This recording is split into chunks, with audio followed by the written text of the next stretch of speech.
The black SUVs tore through the dirt road at dawn, headlights cutting through the rain like searchlights hunting prey.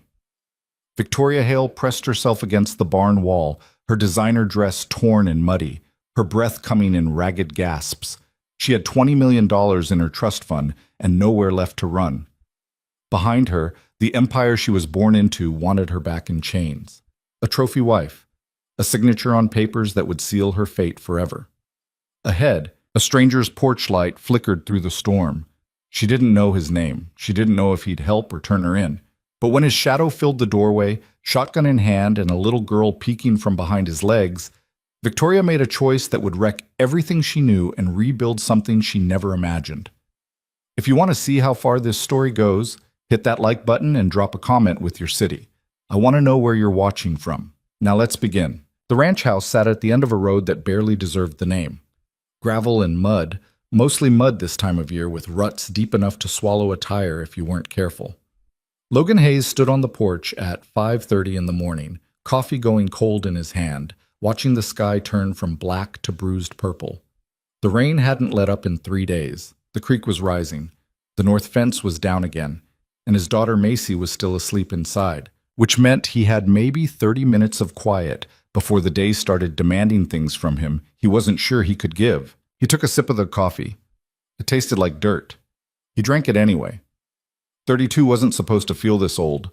But 3 years of running this place alone, 3 years since Sarah died and left him with a mortgage he couldn't pay, and a 6-year-old who asked questions he didn't have answers for, yeah, 32 could feel like 60 if the weight was right. The wind picked up. Logan set the mug down on the railing and squinted toward the tree line. Something moved out there. Probably a deer. Probably nothing. But his hand went to the shotgun leaning against the doorframe anyway, old instinct from when this land had been worth protecting. Then he saw her, a figure stumbling through the rain, coming up the long driveway like something out of a nightmare. Not walking, lurching, one shoe on, one shoe gone, hair plastered to her face. Dressed, Jesus, was that a wedding dress? No, not quite.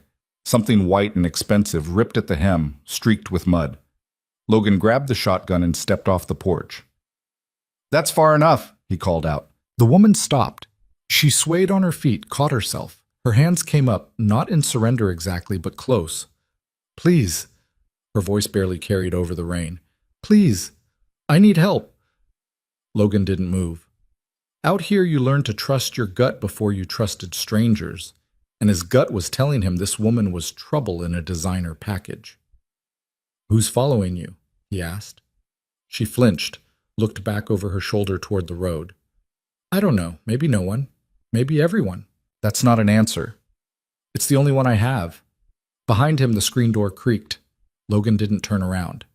He knew that sound, knew the little footsteps that followed. "Daddy?" "Macy, get back inside." "Who's that lady?" "Inside. Now." Macy's footsteps retreated. The door slapped shut. Logan kept his eyes on the woman in the driveway. She was shaking, soaked through. He could see it now, the way her shoulders trembled, the way she was barely holding herself upright. "You hurt?" he asked. "No."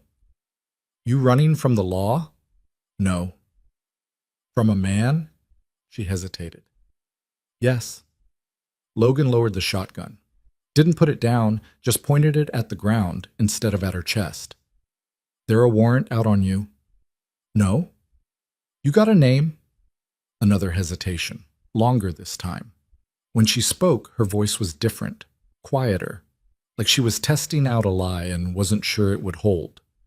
"Victoria." "That your real name? Does it matter?" "Might." She wrapped her arms around herself. The rain was coming down harder now, turning the driveway into a river of mud. Logan watched her for another few seconds, weighing the odds. Then he cursed under his breath and jerked his head toward the house. "Get inside before you freeze to death." Victoria didn't remember crossing the threshold. One second she was standing in the rain, the next she was dripping onto a hardwood floor that had seen better decades. The house smelled like coffee and wood smoke and something faintly sweet, pancakes maybe from yesterday or the day before. A little girl stood at the far end of the hallway, staring at her with eyes that were too old for her face. "Macy, go get a towel," the man said. Logan.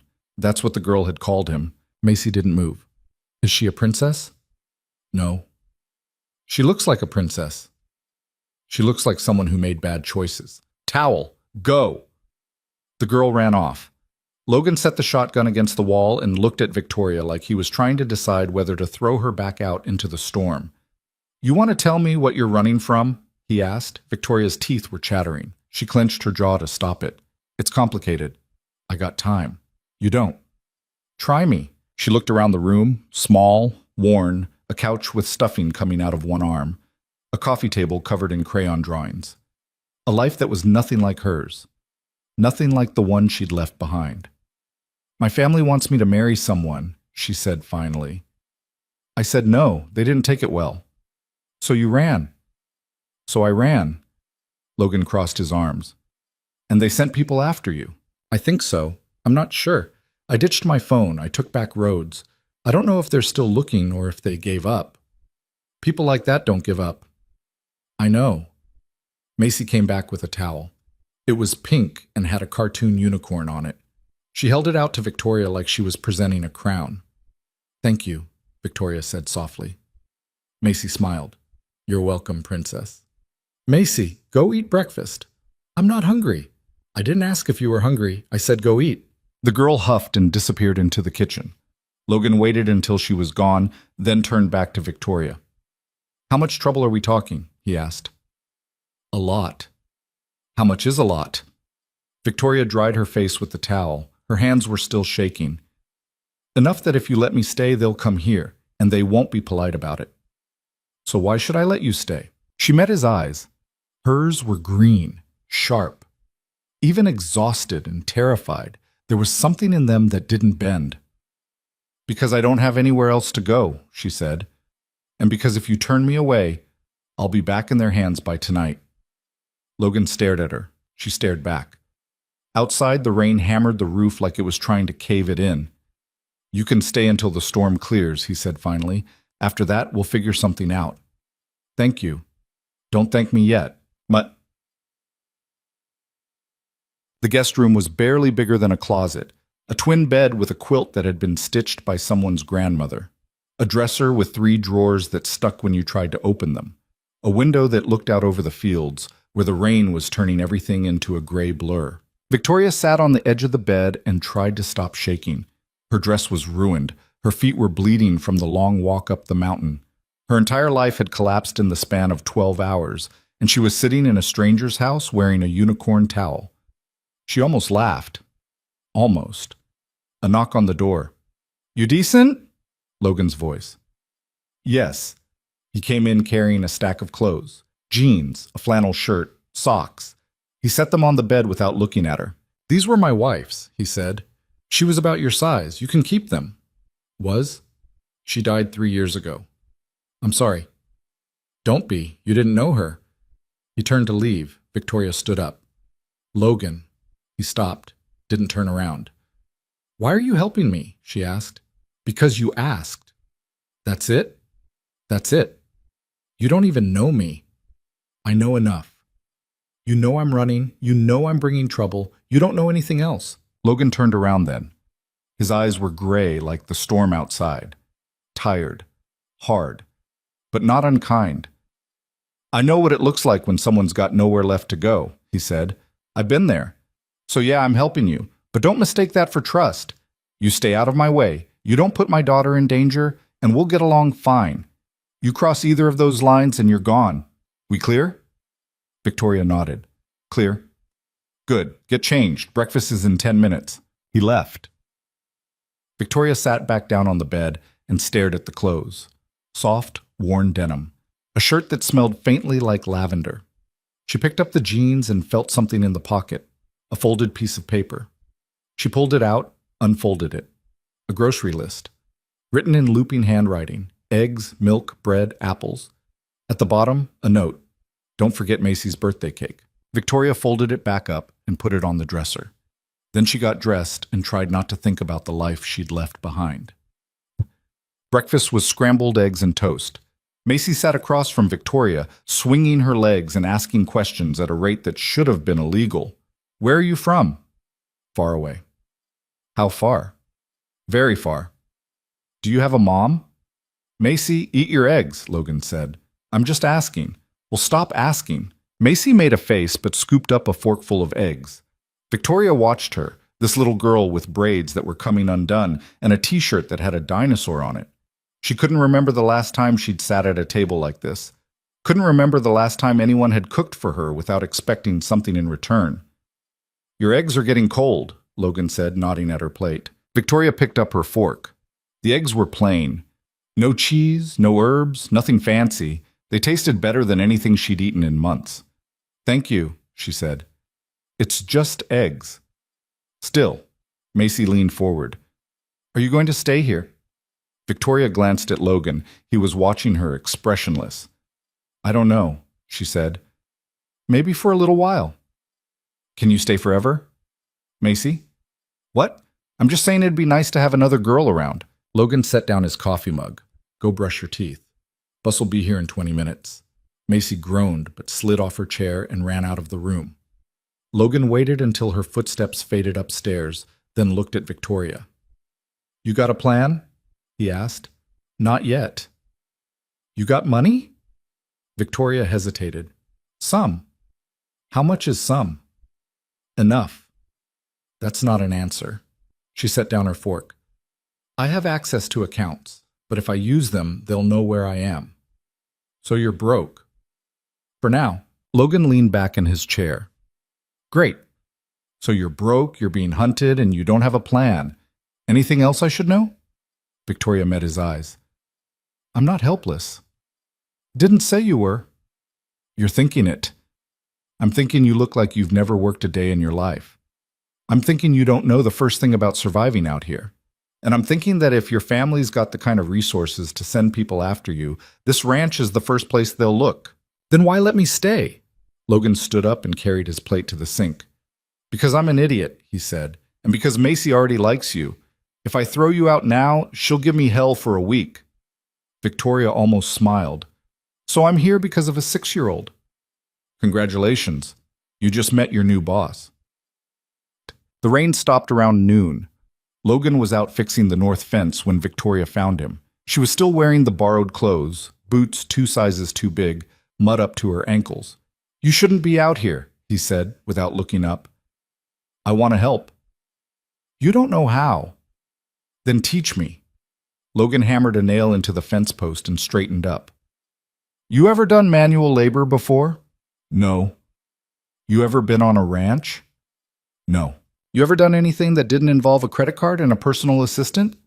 Victoria crossed her arms. No. Then go back inside. I don't have time to babysit. She didn't move. Logan sighed and picked up another board. Look, I appreciate the offer, but you'll just slow me down. This fence needs to be up before the cattle get out, and I'm already behind. Show me what to do. I just told you, but show me. Logan turned and looked at her. Really looked. She was standing in the mud, soaked through again, stubborn as a mule. He'd seen that look before, on Sarah, right before she'd convinced him to buy this godforsaken place. Fine, he said. Hold this board steady. Don't let it move. If it moves, I hit your hand instead of the nail. Victoria stepped forward and grabbed the board. Logan raised the hammer. She didn't flinch. He drove the nail in 3 strokes, stepped back.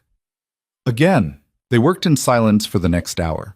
By the time the fence was up, Victoria's hands were blistered and her arms were shaking. But she hadn't complained once, hadn't asked for a break, hadn't done anything except what he'd told her to do. Logan tossed the hammer into his toolbox and looked at her. You're tougher than you look. Is that a compliment? It's an observation. Victoria flexed her fingers. The blisters were already turning into raw, angry welts. What's next?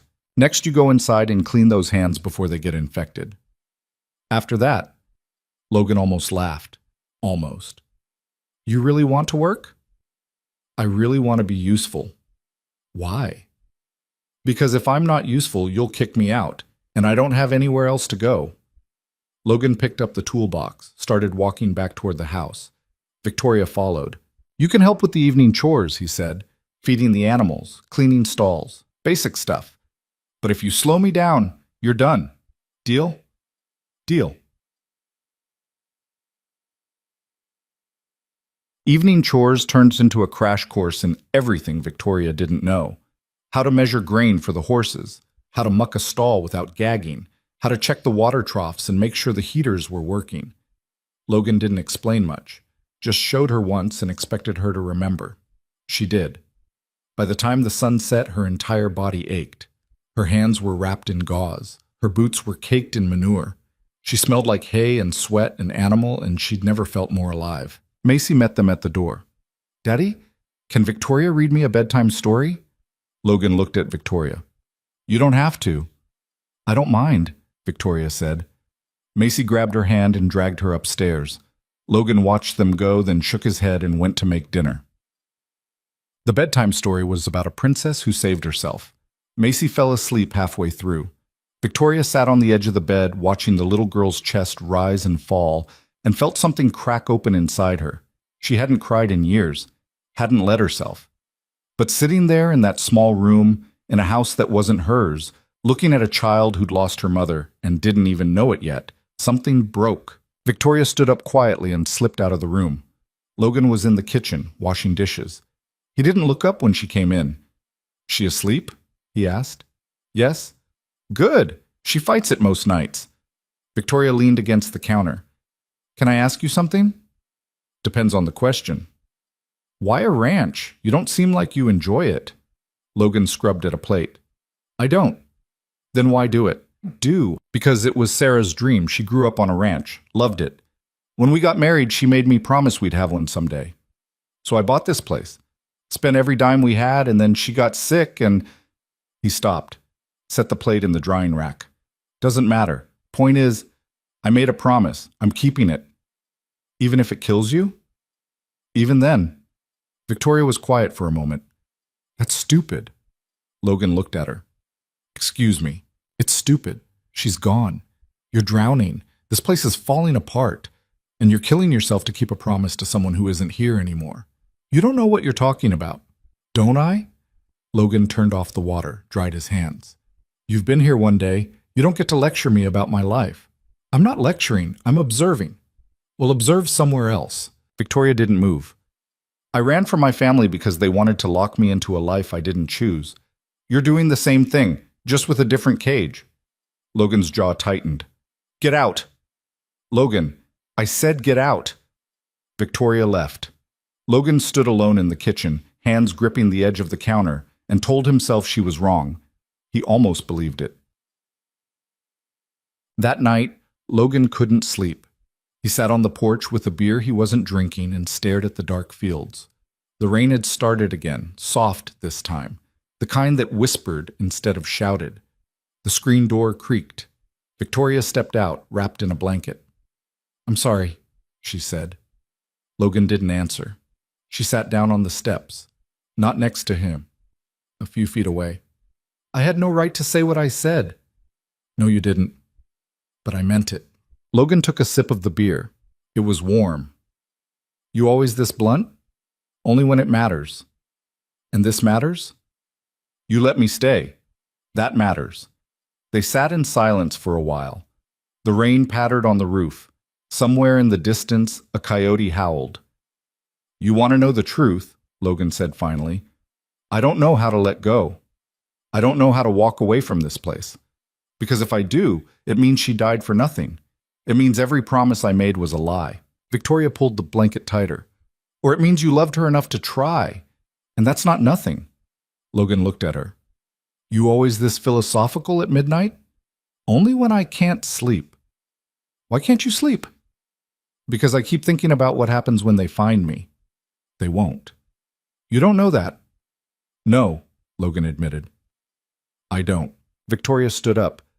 "Thank you for letting me stay, for not asking questions I can't answer, for..." She hesitated. "For treating me like a person instead of a problem." Logan stood up too. "You are a problem." "I know. But you're also a person." She smiled. It was small, tired, but real. "Good night, Logan." "Good night." She went inside. Logan stayed on the porch until the beer was gone and the rain had soaked through his shirt. Then he went to bed and dreamed of fences that wouldn't hold and promises he couldn't keep. Cooked. The next morning, Logan woke to the sound of someone chopping wood. He looked out the window. Victoria was in the yard, axe in hand, splitting logs like she'd been doing it her whole life. She wasn't. Her form was terrible, but she was trying. Logan pulled on his boots and went outside. "What are you doing?" "Chopping wood." "I can see that. Why?" "Because the pile's low, and because I'm tired of being useless." Logan took the axe from her. "You're going to hurt yourself. Then show me how to do it right." He did. They spent the next hour in the yard, Logan correcting her stance, her grip, her swing. By the end, she'd split a decent pile. Her hands were bleeding again. She didn't care. "You're stubborn," Logan said. "So are you." "Fair enough." Macy came running out of the house. "Daddy, there's a car coming."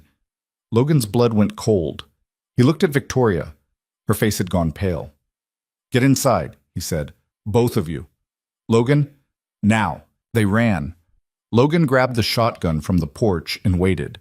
The car came up the driveway slow. Black. Expensive. Tinted windows. It stopped 20 feet from the house. The driver's door opened. A man stepped out, tall, suit, sunglasses, even though the sky was gray. He looked around like he owned the place. "Logan Hayes?" he called out. "Who's asking?" The man smiled. It didn't reach his eyes.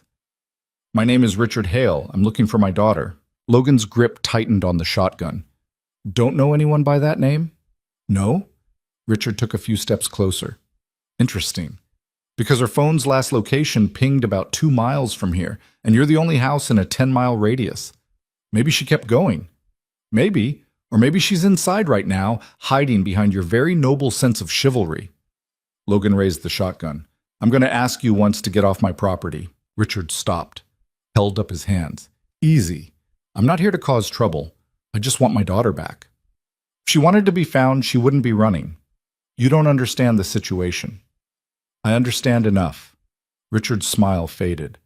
"Mr. Hayes, my daughter is not well. She's been under a great deal of stress. She's making irrational decisions. I'm trying to help her." "By sending men to drag her back?" "I sent no one. I came myself. As a father." "Fathers don't hunt their kids." Richard's expression hardened. "You have no idea what you're talking about. Victoria is my responsibility, and I will not leave without her." "Then I guess you'll be disappointed." For a long moment, they stared at each other. Then Richard smiled again, cold, calculated. "I'll be back," he said, "with lawyers, with police, with whatever it takes. And when I do, you'll lose everything. Your ranch, your custody of your daughter, everything. All because you decided to play hero for a woman you don't even know." He got back in the car. The engine purred to life. Richard rolled down the window. "Think about it, Mr. Hayes. Is she really worth it?" The car drove away. Logan stood there, shotgun in hand, and realized he'd just made the biggest mistake of his life. Or maybe the first right choice in years. He wasn't sure which.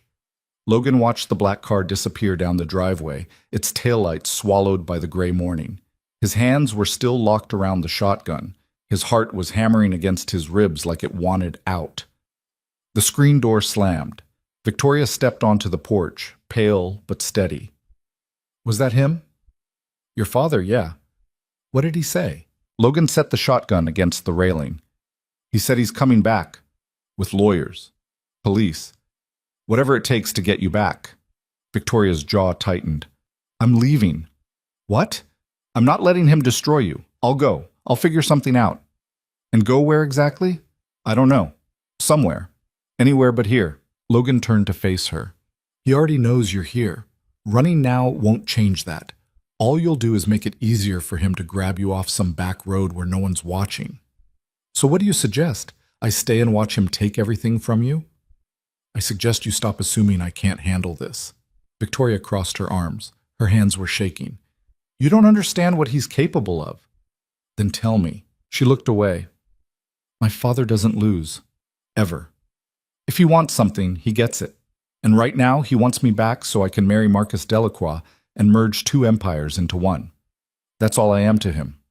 A business transaction." "Who's Marcus?" "The man I was supposed to marry. CFO of Delacroix Industries. Brilliant, ruthless, completely empty inside." She paused. and my father's chosen successor. Logan leaned against the porch railing. So you ran the night before your wedding? 3 hours before, actually. I was in the bridal suite, hair done, makeup perfect, dress that cost more than this ranch, and I looked at myself in the mirror and realized I'd rather die than walk down that aisle. So you climbed out a window. Second-story balcony, took my father's emergency Mercedes from the garage, drove until the tank was empty, then walked the rest of the way. She looked at him. That's when I found you. Logan was quiet for a moment. Then he pushed off the railing. Come on. Where? Barn, you want to be useful? Cattle need feeding. Oh. They worked in silence for the first hour. Victoria learned how to break open hay bales, how to spread the feed evenly, how to stay clear of the bull who had a mean streak and no patience for strangers. Her hands were raw from yesterday's wood chopping. The work made them worse. She didn't complain. Macy appeared around mid-morning, dressed for school but dragging her feet. Do I have to go? Logan didn't look up from the feed trough. Yes. But Victoria's here. Can't I stay home? No. That's not fair. Life's not fair. Bus comes in 10 minutes. Macy stomped her foot. You're mean. I'm your father.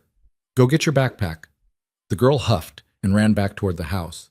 Victoria watched her go, then turned to Logan. She's stubborn. Wonder where she gets it. You're good with her. I'm terrible with her. I just fake it until bedtime. Victoria smiled despite herself. That's called parenting. That's called survival. The school bus rumbled up the driveway. Macy came running out, backpack bouncing, and climbed aboard without saying goodbye. Logan watched the bus drive away, then went back to work like nothing had happened. You want to talk about what comes next? Victoria asked. Not particularly. Logan. He dumped another bucket of feed. What do you want me to say? Your father's coming back. We both know it. So either you run and take your chances, or you stay and we figure out how to make this stick. There's no making it stick.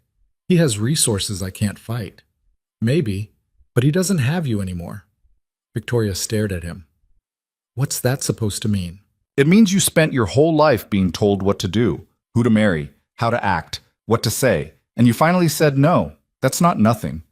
It's not enough. Then make it enough. How? Logan set down the bucket and looked at her straight. You said your father doesn't lose. Fine. Then don't play his game. Play a different one. I don't understand. You're a Hale. You've got access to things, information, connections, resources he doesn't know you have. Use them. Victoria shook her head. I can't access anything without him knowing. The moment I touch my accounts, he'll track me.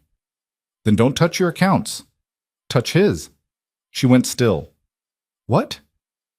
You really think a man like your father got where he is by playing clean? There's dirt. There's always dirt. Find it.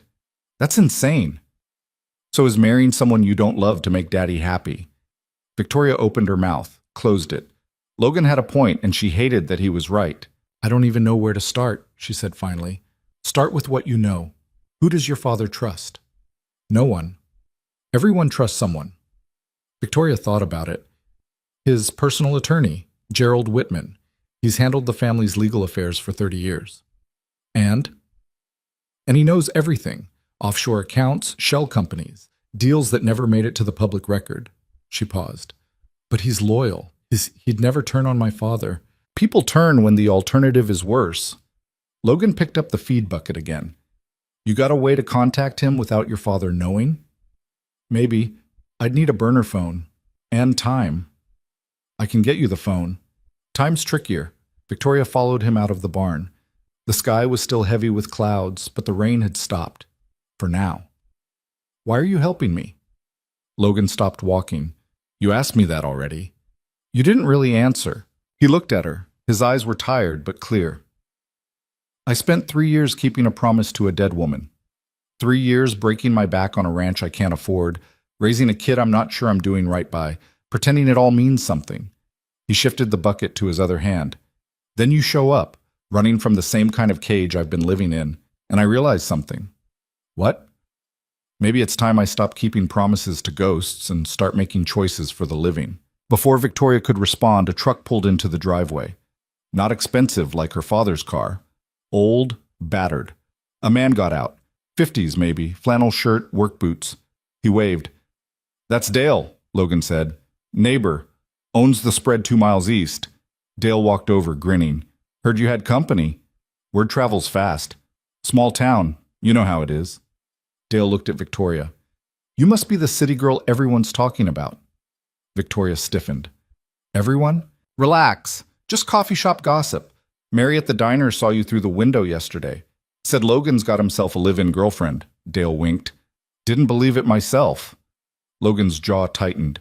She's not my girlfriend. She's helping with the ranch. Uh-huh. Sure. Dale clapped him on the shoulder. Listen, real reason I'm here.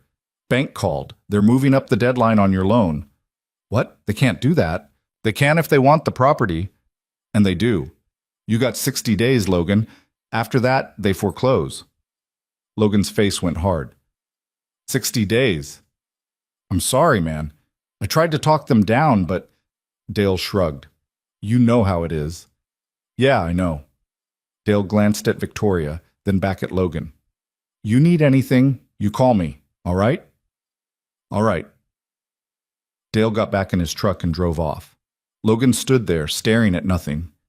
How much do you owe? Victoria asked quietly. 200,000, give or take. That's it?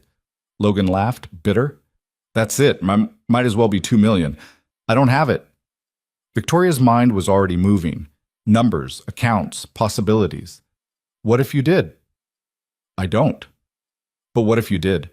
Logan turned to her. What are you saying? I'm saying I can get you the money. From where? I have accounts my father doesn't monitor. Small ones. Inheritances from my mother's side. Not enough to live on long term, but enough to cover this. I'm not taking your money. It's not charity. It's an investment. In what? In this. She gestured at the ranch. In making it work. In proving my father doesn't control everything. Logan shook his head. You pay off my loan, and he'll know. He'll trace it back to you. Not if we do it right. Offshore transfer. Layered accounts. It'll look like it came from a private investor. You know how to do that? I grew up watching my father hide money from the IRS. I know exactly how to do that. Logan stared at her. Why? Because you helped me when you didn't have to. Because your daughter deserves a home. Because... She stopped. Because I'm tired of running. Logan was quiet for a long time. Then he nodded. All right, but we do this smart. No mistakes. No mistakes. The burner phone arrived 2 days later. Logan picked it up at a gas station 30 miles out, paid cash, didn't give a name. He handed it to Victoria that night after Macy went to bed. You sure about this? He asked. Victoria turned the phone over in her hands. No, but I'm doing it anyway. She went to the guest room and dialed a number she'd memorized years ago. It rang 4 times. Then a voice answered, clipped and professional. Whitman and Associates. I need to speak with Gerald Whitman. Tell him it's Victoria Hale. A pause. Miss Hale, your father has been... I'm not calling for my father. This is between Gerald and me. Put him on. Another pause, then the line clicked. Victoria. Gerald's voice was careful, controlled. Your father is looking for you. I know. He's very concerned. He's very angry. There's a difference. Gerald sighed. What do you want? Information. I can't help you. Yes, you can. And you will. Why would I do that? Victoria took a breath. Because you were my mother's attorney before you were my father's, and because she made you promise to look out for me if something ever happened to her. Silence. Long enough that Victoria thought he'd hung up. Then, what kind of information? The kind my father doesn't want anyone to know. Offshore accounts, shell companies, deals that would make the SEC very interested. You're asking me to betray a client. I'm asking you to keep a promise. More silence. Then Gerald's voice, quieter now. There's a file. Encrypted. On a server your father doesn't know I have. It contains everything. How do I access it? You can't. Not remotely. You'd need to physically retrieve it from my office. Where's your office? Boston. But Victoria, if you come here, your father will know. He has people watching. Then I'll need a distraction. What kind of distraction? Victoria smiled. The kind only you can provide. 3 days later, Logan drove Victoria to the county library. She used a public computer, routing through VPNs and proxy servers, moving money in increments small enough to avoid detection. By the time she was done, $250,000 had been transferred from 3 different accounts into a holding company registered in Delaware, then funneled into the bank holding Logan's mortgage. The bank called the next morning. The loan was paid in full. Logan stood in the kitchen, phone pressed to his ear, listening to the bank manager confirm what he already knew. When he hung up, he just stood there. Victoria came down the stairs. "Well, it's done." "Good." Logan turned to her. "I don't know how to repay you." "You already did. You gave me a place to stay when I had nowhere else to go. We're even." "We're not even close to even." Victoria poured herself a cup of coffee. "Then I guess you owe me." Macy came running in, still in pajamas. "Daddy, can we have pancakes? It's a school day." So you're having cereal." Macy groaned. Victoria laughed. Logan watched them and felt something shift in his chest. Something he hadn't felt in 3 years. Hope. It didn't last. The lawyers showed up a week later. 3 of them. Expensive suits, leather briefcases. They pulled into the driveway in a Mercedes and stepped out like they owned the place. Logan met them on the porch. "Help you?" The lead lawyer smiled, shark teeth. "Mr. Hayes, my name is Edward Pierce. I represent the Hale family. We're here to discuss the matter of Victoria Hale's unlawful detainment on your property." "Unlawful detainment? She's a grown woman. She's staying of her own free will. According to our client, Miss Hale is suffering from a mental health crisis and is not capable of making sound decisions. We're prepared to file for emergency conservatorship." Logan's hands curled into fists. "You're trying to declare her incompetent. We're trying to protect her. By taking away her rights, by ensuring she receives the care she needs." Victoria appeared in the doorway. "I don't need care. I need you to leave." Pierce turned to her. "Miss Hale, please. Your father is very worried about you." "My father is worried about his merger. That's all he's ever worried about." "That's not true." "Isn't it? Where was he when my mother was dying? Where was he when I needed him at 16, at 20, at any point in my life when I wasn't useful to him?" Pierce's expression didn't change. "Miss Hale, if you don't return voluntarily, we'll be forced to take legal action. Against you. And against Mr. Hayes. On what grounds? Kidnapping? Extortion? Interference with a legal contract." Logan stepped forward. "What legal contract?" "Miss Hale signed a prenuptial agreement with Marcus Delacroix. By fleeing, she violated the terms of that agreement. Mr. Delacroix is prepared to sue for damages." Victoria's face went white. "I never signed anything." "Your signature is on file." "Then it's forged." Pierce pulled a document from his briefcase, held it up. Victoria's signature was at the bottom.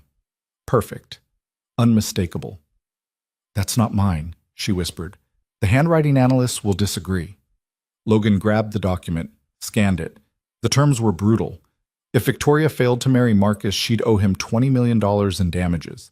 If she attempted to flee or break the engagement, she'd forfeit her inheritance and any claim to the Hale estate. "This is insane," Logan said. "This is binding." Pierce took the document back. "You have 48 hours to return Miss Hale. After that, we file. And trust me, Mr. Hayes, you don't want that fight." The lawyers left. Logan and Victoria stood on the porch, watching them go. "I never signed that," Victoria said. "I swear." "I believe you." "Then how—" "Your father forged it. Or had someone else forge it. Doesn't matter. What matters is they think they can use it against you." Victoria sat down on the porch steps, put her head in her hands. "I can't win this. He's always 3 steps ahead." Logan sat down next to her. "Then we stop playing his game." "You keep saying that, but I don't know how." "We find the dirt, we go to Boston, we get that file from Gerald." "That's suicide. My father's people are watching Gerald's office." "So we don't go through the front door." Victoria looked at him. "You're serious?" "Dead serious. You don't even know what's in that file." "Don't need to. If your father's scared enough to forge documents and threaten lawsuits, whatever's in there is worth protecting." Logan stood up. "We leave tomorrow night. Macy stays with Dale. We're in and out in 24 hours. "This is crazy. You got a better idea?" Victoria didn't answer. They spent the next day preparing. Logan called Dale, asked if Macy could stay over for a weekend sleepover. Dale agreed, no questions asked. Victoria used the burner phone to coordinate with Gerald. He'd leave the office unlocked. Security cameras would be on a loop. They'd have a 30-minute window. That night, after Macy was asleep, Logan found Victoria in the barn. She was brushing down one of the horses, her movements slow and careful. "You scared?" he asked. "Terrified." "Good. Means you're paying attention." She set down the brush. "What if this doesn't work? Then we figure out something else." "And if there is no something else?" Logan leaned against the stall door. "You ever been in a fight?" "Not a physical one." "Same rules apply. You take a hit, you get back up. You get knocked down, you get back up. You keep getting up until the other guy stops swinging. And if I can't get up, then I'll drag you up myself." Victoria smiled despite herself. "You're very stubborn, you know that?" "I've been told." They stood there in the quiet barn, the smell of hay and leather and horse surrounding them. Outside, the wind picked up. A storm was coming. "Logan?" "Yeah?" "Thank you for everything." He nodded. "Don't thank me yet. We haven't done the hard part." He shook. They left at midnight. Logan drove his old pickup, headlights off until they hit the main road. Victoria sat in the passenger seat, wearing dark clothes Logan had pulled from storage. They didn't talk. There wasn't much to say. Boston was 6 hours away. They stopped once for gas, paid cash, didn't linger. By the time they reached the city, the sun was starting to rise. Gerald's office was in the financial district, tall building, glass and steel, security at the front desk. Logan parked 2 blocks away. "You ready?" he asked. Victoria nodded. "As I'll ever be." They walked around to the service entrance. Gerald had left the door propped open with a brick. Inside, the hallway was empty. Fluorescent lights hummed overhead. They took the stairs to the 12th floor. Gerald was waiting in his office. Late 50s, graying hair, wire-rimmed glasses. He looked at Victoria like he was seeing a ghost. "You look like your mother," he said quietly. "I know." He handed her a flash drive. "Everything's on here. Offshore accounts, shell companies, bribes, all of it. If this gets out, your father goes to prison, maybe for life." Victoria took the drive. "Why are you doing this?" "Because I made a promise, and because your mother was the only person who ever saw me as more than just a lawyer." He paused. "She'd want you free." Logan checked the hallway. "We need to go." They moved fast. Down the stairs, through the service entrance, 2 blocks to the truck. Logan started the engine. They were pulling away from the curb when Victoria saw it. A black SUV parked across the street, watching. "Logan?" "I see it." The SUV pulled out, followed. Logan hit the gas. The truck lurched forward. The SUV stayed on them, weaving through traffic. Logan took a hard right, then another. The SUV kept pace. "They're not backing off," Victoria said. "I know." Logan gunned it through a yellow light. The SUV ran the red. Horns blared. Logan took another turn, this one sharper. The truck's tires screamed. The SUV stayed close. They hit the highway. Logan pushed the truck to 80. 90. The engine rattled. The SUV was right behind them. Then Logan saw the exit. Construction zone. He jerked the wheel. The truck skidded onto the ramp. The SUV tried to follow, but it was going too fast. It clipped the barrier, spun out, crashed into the guardrail. Logan didn't slow down. He kept driving until the city was 20 miles behind them. Then he pulled over, hands shaking. "You all right?" he asked. Victoria was gripping the flash drive so hard her knuckles were white. "Yeah, you?" "I'm good." They sat there on the side of the highway, breathing hard. Then Victoria started laughing. It came out sharp and a little hysterical, but it was real. "We just outran my father's men in a 20-year-old pickup truck." Logan grinned. "We did." "That was insane." "Yeah." Victoria leaned her head back against the seat. "What now?" Logan put the truck in gear. "Now we see what's on that drive." They made it back to the ranch by evening. Dale dropped Macy off an hour later. She ran straight to Victoria, threw her arms around her waist. "I missed you!" Victoria hugged her back, surprised by how much she'd missed the little girl, too. I missed you too. Logan thanked Dale, then sent Macy inside to get ready for bed. Once she was gone, he and Victoria sat at the kitchen table. Logan's laptop was old and slow, but it worked. He plugged in the flash drive. What they found made Victoria's hands start shaking all over again. Bank records, wire transfers, emails, contracts. Her father had been laundering money through shell companies for years, bribing politicians, buying off regulators. And the worst part, Marcus Delacroix had been helping him. The merger wasn't just business. It was a cover for a criminal empire. This is enough to put them both away, Logan said quietly. Victoria stared at the screen. If we release this, my father will know I took it. He already knows. He'll come after me harder. Let him. Victoria looked at him. You really think we can win this? Logan closed the laptop. I think you already won. You got out. You survived. Everything else is just cleanup. Cleanup that could destroy us both. Maybe. But at least we'll go down swinging. Victoria wanted to argue, wanted to find a reason why this was a bad idea. But she couldn't, because for the first time in her life, she had a weapon her father couldn't take away. The truth. All right, she said. Let's do it. Logan nodded. Tomorrow we send copies to the FBI, the SEC, every journalist who'll listen. And then? Then we wait. Victoria stood up, walked to the window.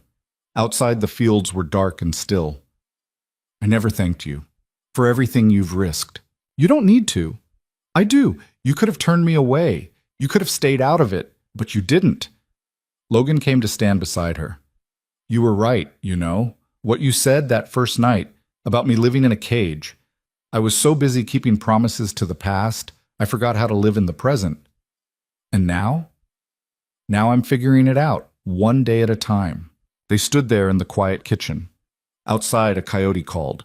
The wind rustled through the trees, and for a moment everything felt possible. The next morning they sent the files. The first news van showed up 48 hours after they sent the files. Logan was in the barn when he heard the engine, and by the time he got outside, 3 more had pulled up behind it.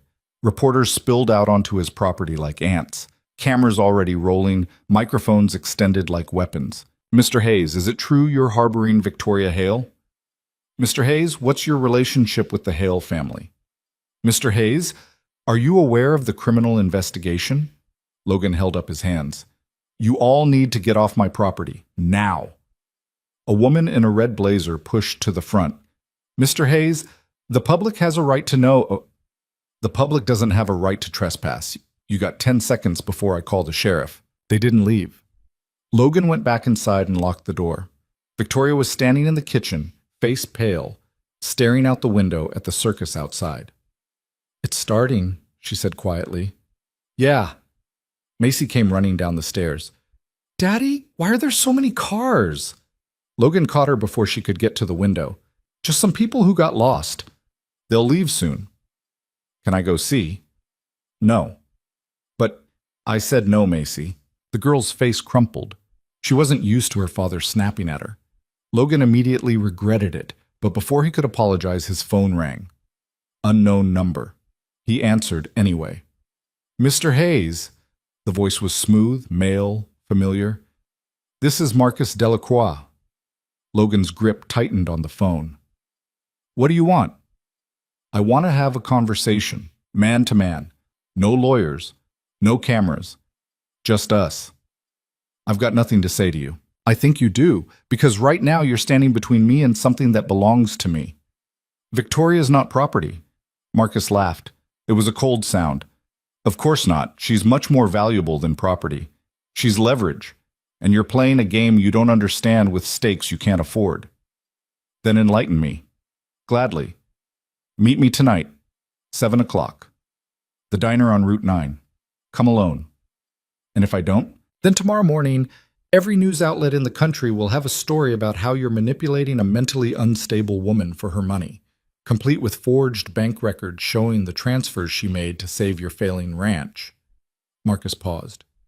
Your choice, Mr. Hayes, but choose quickly. The line went dead. Logan stood there, phone still pressed to his ear, rage building in his chest like a wave. Victoria was watching him. That was Marcus. Yeah. What did he say? Logan told her. She listened without interrupting, her expression growing harder with every word. He's bluffing, she said when he finished. He can't prove I'm mentally unstable. He doesn't have to prove it. He just has to make people believe it. And with the resources he has, he can make them believe anything. So what do we do? Logan looked at her. Really looked. 3 weeks ago, she'd shown up on his doorstep in a torn dress, terrified and desperate. Now she stood in his kitchen wearing jeans and a flannel shirt, hair pulled back, hands scarred from work, and she looked stronger than half the men he knew. We call his bluff, Logan said. I go to the meeting. You stay here with Macy. Absolutely not. Victoria, you're not going alone. He'll have people there. Witnesses, cameras, something to twist whatever you say into proof that you're the villain. Then what do you suggest? I go with you. That's what he wants. I know, but maybe it's time I stop running from him. She crossed her arms. I've been afraid of Marcus my entire life, of what he represents, the power, the control, the cold calculation behind everything he does. But I'm done being afraid. Logan wanted to argue, wanted to tell her it was too dangerous, that she should stay hidden, that facing Marcus now was exactly what they couldn't afford. But he saw the set of her jaw, the fire in her eyes, and he recognized it. He'd seen the same look in Sarah's face the day she told him she was done with chemotherapy, that she wanted to spend her last months living instead of dying in a hospital bed. All right, he said, we go together, but we do it smart. Dale agreed to watch Macy without asking questions. Logan was grateful for that. They left the ranch at 6:30, driving through the gauntlet of news vans that had multiplied like rabbits. Cameras flashed. Reporters shouted. Logan kept his eyes on the road and didn't stop. The diner was a run-down place off the highway, the kind that served burnt coffee and eggs that had seen better days. Logan pulled into the parking lot. Only 2 other cars. One was a black Mercedes. The other was a sedan with tinted windows. That's his security, Victoria said, nodding at the sedan. How many? At least 2, maybe more. Logan killed the engine. Stay close to me. If things go wrong, you run. Don't argue, don't look back, just run.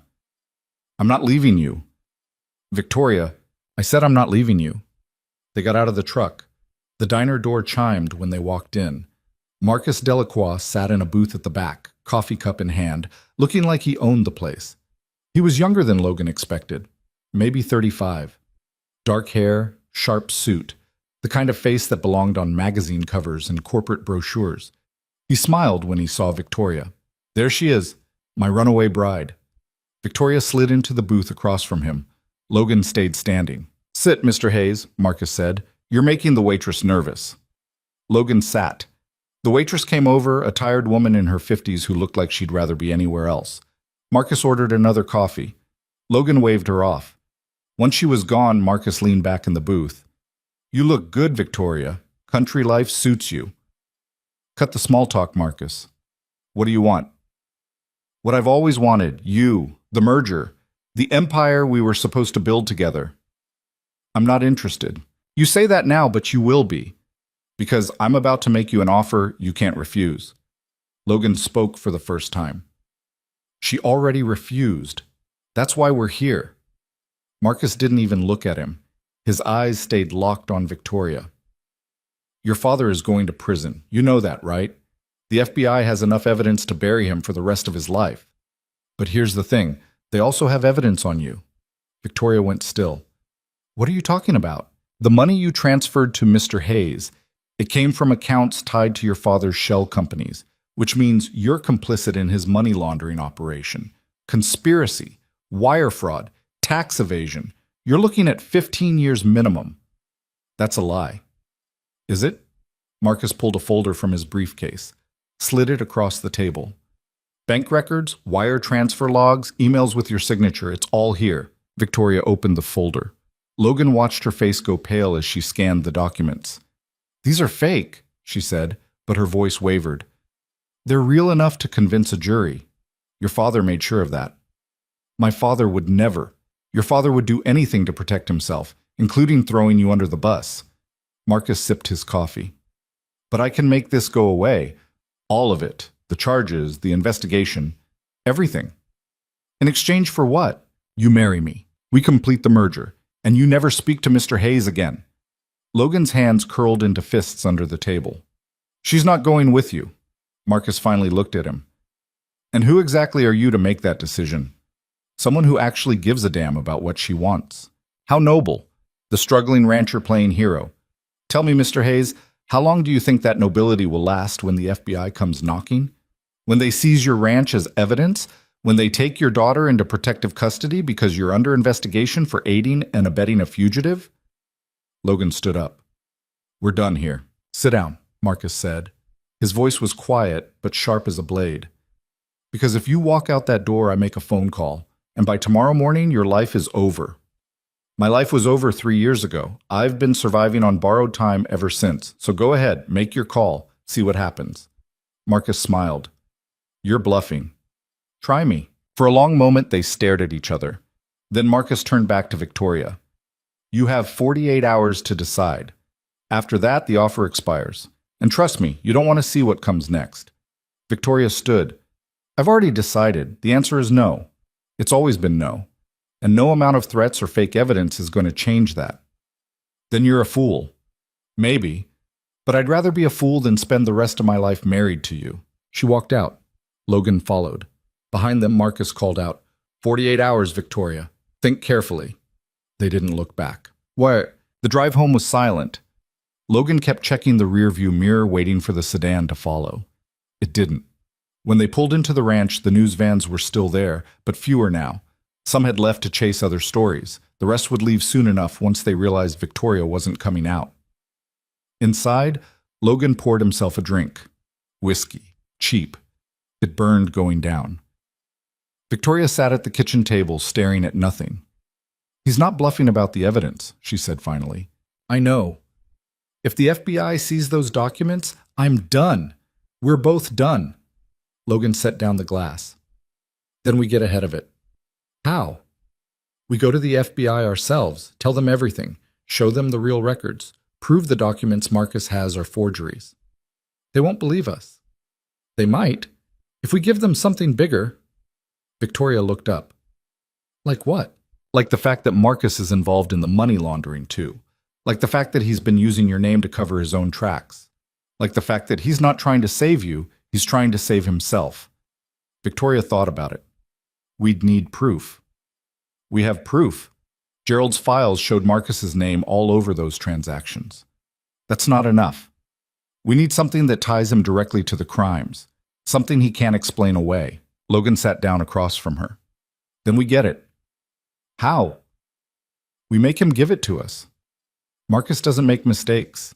Everyone makes mistakes. We just have to find his. Victoria leaned back in her chair. Outside, the sun was setting, painting the sky in shades of orange and red. For a moment, neither of them spoke. Then Victoria said, I have an idea. I'm listening. Marcus wants me back because he needs the merger to go through. Without it, his company collapses. He's been hiding losses for years. The only thing keeping him afloat is the deal with my father. So if the merger falls apart, he's ruined, publicly, financially, legally. Logan leaned forward. How do we make it fall apart? We expose him. Not to the FBI, to his investors, to his board of directors, to everyone who trusted him with their money. Victoria's eyes were bright now, sharp. We leak the files. Not the ones about my father, the ones about Marcus. We show the world exactly who he is. That'll make him come after us even harder. Let him. By the time he does, it'll be too late. His empire will be crumbling, and he won't have the resources to chase us. Logan smiled. You're starting to think like a fighter. I'm starting to think like someone who's tired of being a victim. They worked through the night. Logan set up the laptop while Victoria went through Gerald's files, pulling everything related to Marcus. Fraudulent accounting, inflated stock prices, bribes to board members, deals made under the table with foreign investors. It was a mountain of evidence, and every piece of it was damning. By 3 a.m, they had a package ready. 50 pages of documents, bank records, emails, contracts, everything a journalist would need to write a story that would destroy Marcus Delacroix. Victoria sent it to 5 different reporters. Then she copied it to a dozen financial blogs. Then she uploaded it to a public server where anyone could access it. It's done, she said, hitting the final key. Logan closed the laptop. No going back now. I don't want to go back. They sat in the quiet kitchen, exhaustion settling over them like a heavy blanket. Outside, the world was still dark. But in a few hours, the sun would rise. And when it did, everything would change. You should get some sleep, Logan said. I can't. Try anyway. Victoria stood up, stretched, her back cracked. Logan? Yeah? Thank you for believing me, for fighting with me, for... She stopped. For not giving up. Logan looked at her. 3 weeks ago, she'd been a stranger, a problem he didn't need, a complication he couldn't afford. Now she was something else entirely, something he didn't have a name for yet. Get some sleep, Victoria. She nodded and went upstairs. Logan stayed in the kitchen, listening to the house settle around him. Then he poured himself another drink and waited for the storm to break. It started at dawn. The first article went live on a financial news site. By 7, 3 more had followed. By 8, Marcus Delacroix's face was on every major news network. By 9, his stock had dropped 40%. Logan watched it unfold on his laptop, Victoria standing behind him, Macy eating cereal at the table and asking why the TV people were so excited. Just grown-up stuff, Logan told her. Is Victoria in trouble? No, baby, she's fine. Are you in trouble? Logan looked at Victoria. She looked back. No, he said. We're fine. His phone rang. He checked the caller ID, FBI. He answered. Mr. Hayes, this is Special Agent Sarah Chen. I need you to come to the field office in Portland, today. What's this about? You know what it's about? Bring Victoria Hale with you. We have questions. Logan hung up and looked at Victoria. FBI wants to see us. When? Now. Victoria set down her coffee cup. Then let's go, shout. The Portland field office was a gray building that looked like every other government building in America. Functional. Soulless. Intimidating by design. Logan parked in the visitor lot. They walked in together. Agent Chen was waiting in the lobby. Mid-40s, dark hair pulled back. No-nonsense expression. She led them to a conference room on the 3rd floor. Inside, 2 more agents sat at a table covered in files. Sit, Chen said. They sat. Chen remained standing. I'm going to be direct with you. We've been investigating Richard Hale and Marcus Delacroix for 6 months. Money laundering, tax evasion, fraud, the works.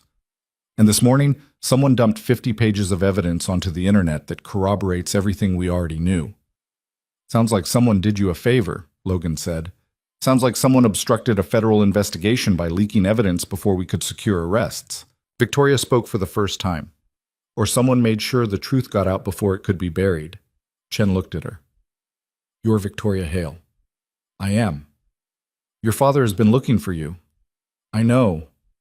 He claims you're mentally unstable, that you've been coerced by Mr. Hayes into making false accusations. My father lies when it suits him. So you deny being mentally unstable? I deny being controlled by anyone, including my father. Chen pulled out a chair and sat down. Tell me about Marcus Delacroix. Victoria told her. Everything. The forced engagement, the forged prenup, the threats, the fake evidence Marcus had tried to use against her. Chen listened without interrupting, taking notes on a yellow legal pad. When Victoria finished, Chen looked at Logan. And you? What's your role in this? I gave her a place to stay. That's it. You also received $250,000 from accounts tied to Richard Hale's money laundering operation. Money Victoria gave me to save my ranch. Money that came from her mother's inheritance, not from illegal accounts. Can you prove that? Logan pulled out his phone, showed her the bank records Victoria had prepared. Clean transfers, legitimate sources, no ties to the shell companies. Chen studied the records. Then she looked at Victoria. Why didn't you come to us sooner? Because I didn't know if I could trust you. Because my father has connections everywhere.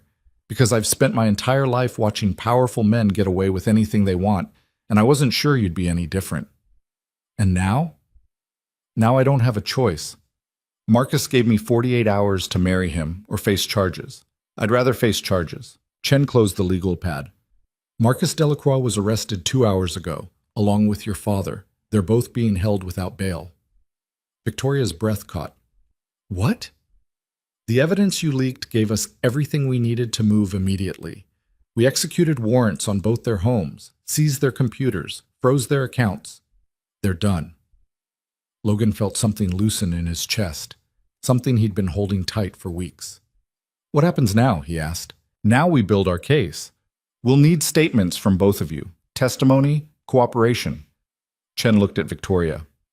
You're not in trouble, but we'll need you to testify against your father and Marcus when this goes to trial. I'll do it. It won't be easy. They'll have expensive lawyers. They'll try to discredit you, make you look unstable, manipulated. Let them try. Chen almost smiled. All right, we'll be in touch. She stood. The meeting was over. Logan and Victoria walked out of the building into the bright morning sun. The parking lot stretched out before them, ordinary and quiet. Victoria stopped walking, put her hands over her face. Logan thought she was crying, but when she lowered her hands, she was smiling. It's over, she said. Yeah. They're actually going to prison. Looks like it. She laughed. It came out shaky and breathless, like she couldn't quite believe it. I spent so long thinking they were untouchable, that no matter what I did, they'd win. They didn't win. No, they didn't. She turned to him. We did. Logan wanted to say something meaningful, something profound, but all that came out was, let's go home. They drove back to the ranch. The news vans were gone. The reporters had moved on to bigger stories. The house stood quiet in the afternoon light, exactly as they'd left it. Dale's truck was in the driveway. He'd brought Macy home. She came running out when she saw them, braids flying, and threw herself at Victoria. You're back! Victoria caught her, held her tight. I'm back. Are the TV people gone? They're gone. Good. They were loud. Macy pulled back. Can we make cookies? Logan laughed. Yeah, baby. We can make cookies. They went inside. Dale stayed for coffee, asked how it went, listened to the abbreviated version without judgment. Then he left, told Logan to call if he needed anything. The house settled into quiet. Macy and Victoria made cookies. Logan sat at the kitchen table and watched them, something warm and unfamiliar settling in his chest. It took him a moment to recognize what it was. Peace. 3 days later, the formal charges were announced. Richard Hale, Marcus Delacroix, 14 counts between them. Conspiracy, fraud, money laundering. The news played it on loop. Victoria watched once, then turned off the TV. You all right? Logan asked. I don't know. I should feel something, shouldn't I? Relief? Vindication? Something. What do you feel? She thought about it. Empty. Like I spent so much energy being afraid of him that now that he's gone, I don't know what to do with myself. You figure it out day by day. Is that what you did? After Sarah died? Logan nodded. Still figuring it out, honestly. Victoria sat down next to him. Outside, the sun was setting again. It did that a lot out here. Rose and fell with a regularity that was almost comforting. I need to tell you something, she said. All right, I'm not going back. To that life, to any of it. I don't care about the money, the estate, the inheritance. I'm done. What are you going to do? I don't know yet, but I know I want to do it here, if... She hesitated. If that's okay with you. Logan looked at her. You want to stay. I want to stay. Why? Because for the first time in my life, I feel like I'm living instead of surviving. Because your daughter looks at me like I matter. Because you... She stopped, started again. Because you showed me what it looks like when someone keeps fighting even when everything's falling apart. And I want to learn how to do that. Logan was quiet for a long time. Then he said, The ranch doesn't make money. I'm barely keeping it afloat.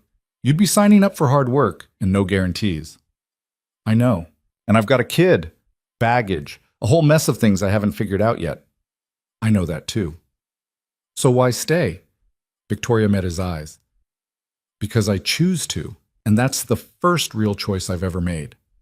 Logan smiled. It was small, but real. All right then.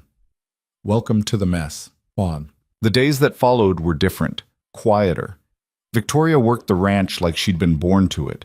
She learned how to fix a fence that wouldn't hold, how to deliver a calf when the vet couldn't make it in time, how to budget for feed when money was tight.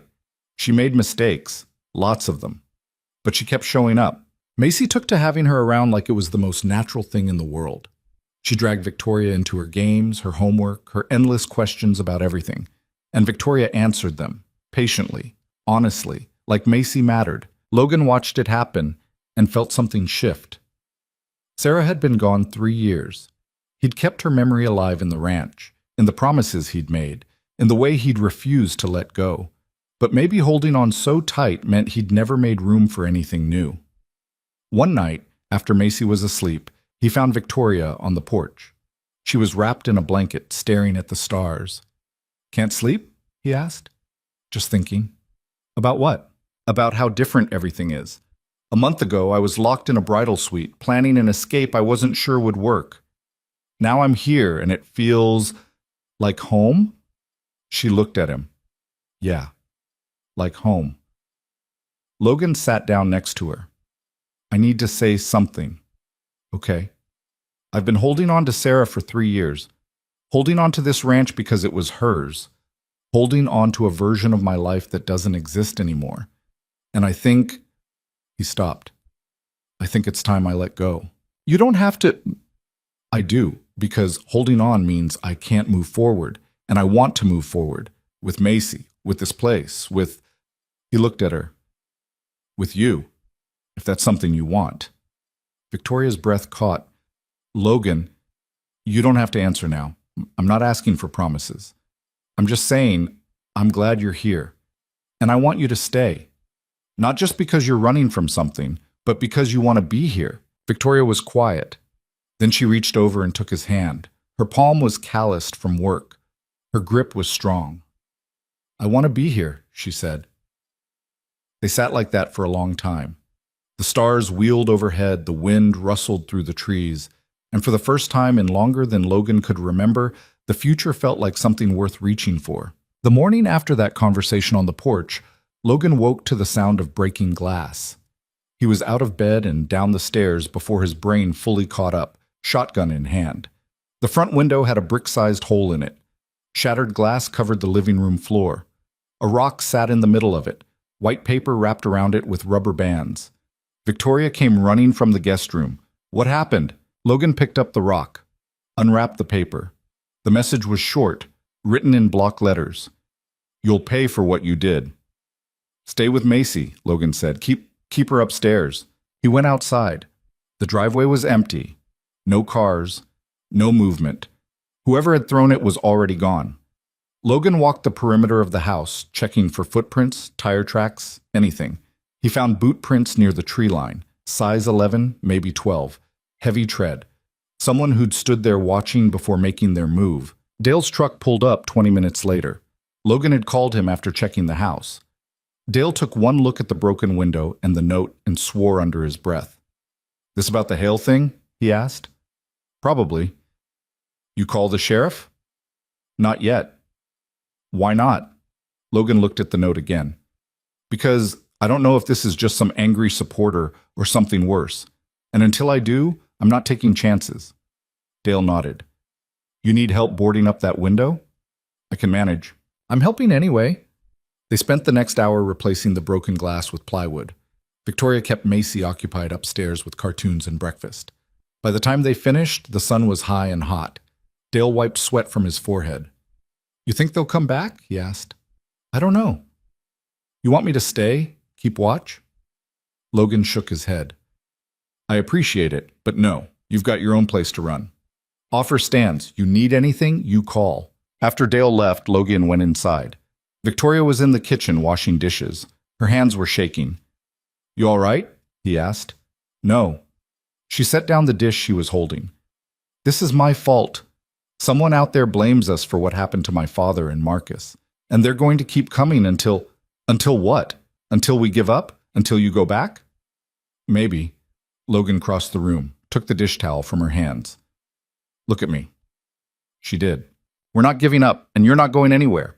Whoever threw that rock wants us scared, wants us second-guessing, so we don't give them that. And if it gets worse, then we handle it, together." Victoria wanted to believe him. Logan could see it in her eyes, but there was doubt there too, creeping in like water through a cracked foundation. That night, Logan slept with the shotgun next to the bed. Every sound outside made him reach for it.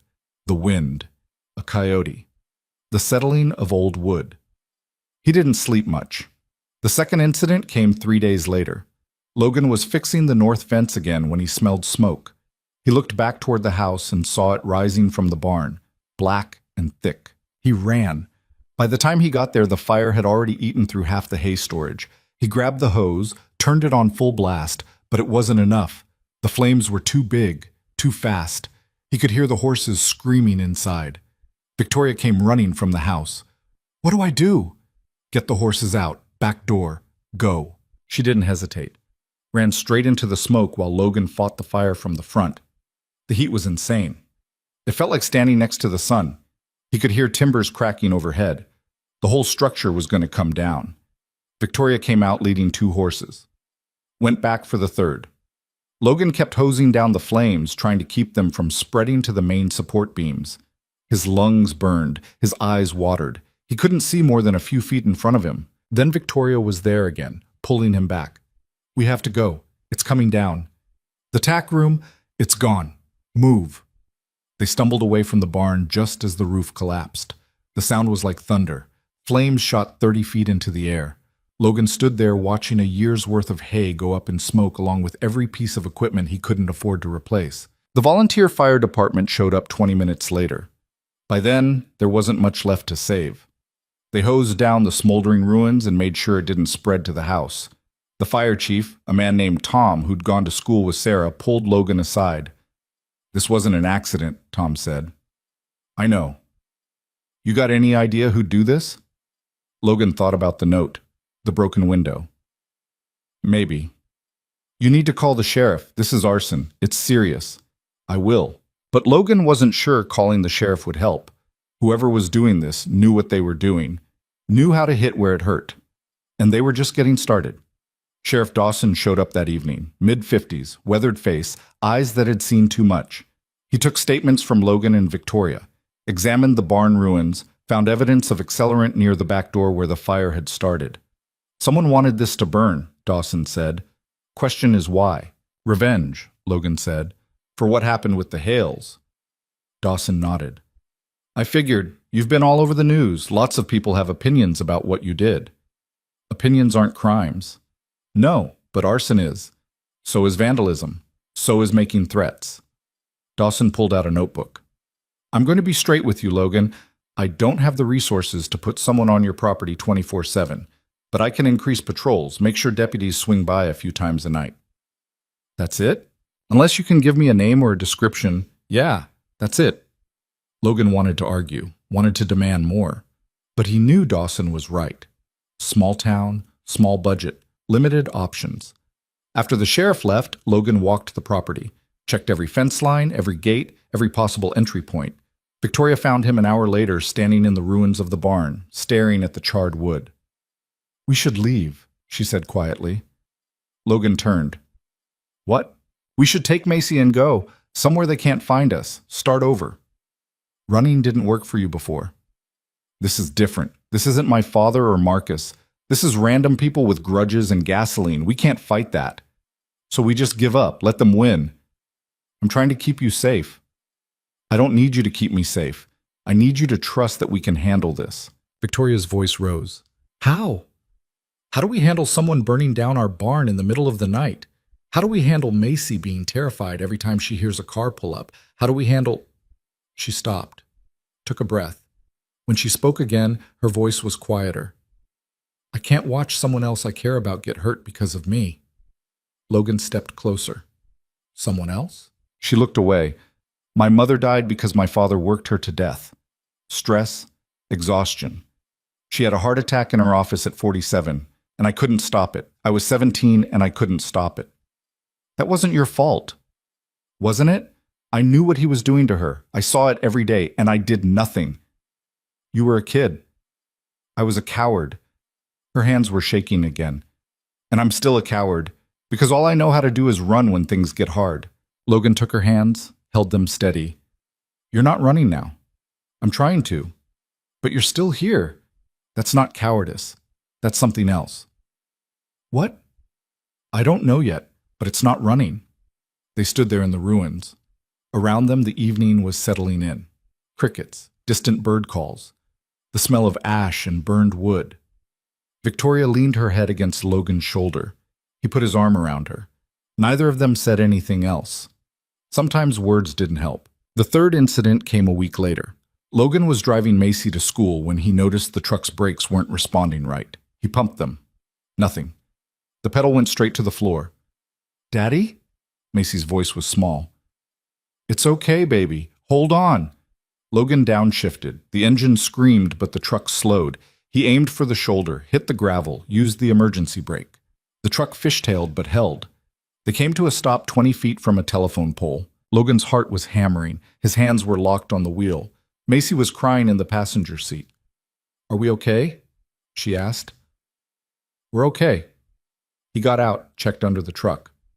Someone had cut the brake line, clean cut, professional.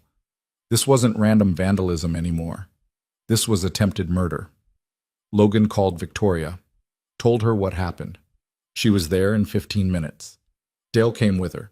They towed the truck back to the ranch, and Dale got on his back to examine the damage. "This was deliberate," Dale said. "Whoever did this knew what they were doing. Can you fix it?" "I can, but Logan, you need to think about what this means. Someone's trying to kill you or scare you bad enough that you leave." "I'm not leaving." "Then you need protection, real protection, not just a sheriff's deputy driving by twice a night." Logan looked at Victoria. She was standing with Macy, holding the girl's hand, her face pale but set. She met his eyes. He saw the fear there, but he also saw something else. Determination. The same thing he'd seen that first night on the porch. "I know someone," Victoria said. "A security consultant. Used to work for my father before they had a falling out. He's good, discreet, and he owes me a favor." "How big a favor?" "Big enough." The consultant's name was Marcus Wright. No relation to the other Marcus, thankfully. He showed up the next day in an unmarked sedan, mid-40s, military bearing, eyes that missed nothing. He walked the property with Logan and Victoria, noting every vulnerability, every blind spot, every way someone could get in. "You've got a problem," Wright said when they finished. "I noticed. Your property's too open, too many access points.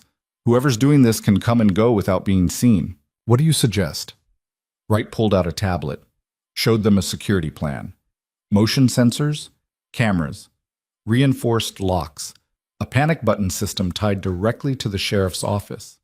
"This'll cost," he said. "How much?" $15,000 for the full setup. I can do basic for $8. Logan didn't have 8,000, didn't have 800. Victoria must have seen it on his face because she spoke up. "I'll cover it." "Victoria, I'm covering it. This is happening because of me. Let me fix it." Logan wanted to argue, wanted to say he could handle it himself.